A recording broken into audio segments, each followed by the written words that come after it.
All right, wait, tell me wait. about that burrowing owl we saw today. That was pretty cool. Yeah, it was super small, like the size of a screech owl. Yeah. It had a big hole though, like big hole. Like, So would you stick your hand down there to look for baby chicks? He wants to. Yeah, he does. It's kind of savage. Yeah. You know, unless mama's Reef, not there. you know they probably got will. talons, right? Yeah. Yeah. Just like. You think your regular big bird. hands could catch a little baby owl? I don't know.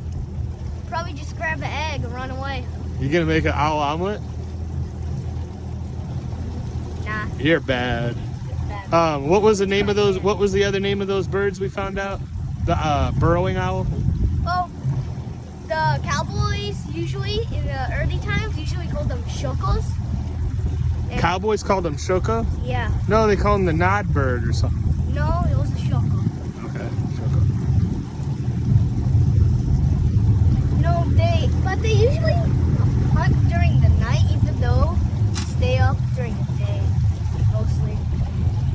But I think they're a little cool bird.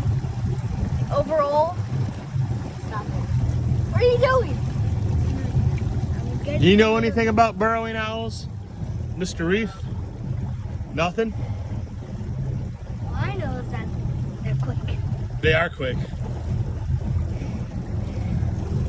Yeah, that's probably gonna wrap up today's video. All right. We're heading home that way. Bye-bye.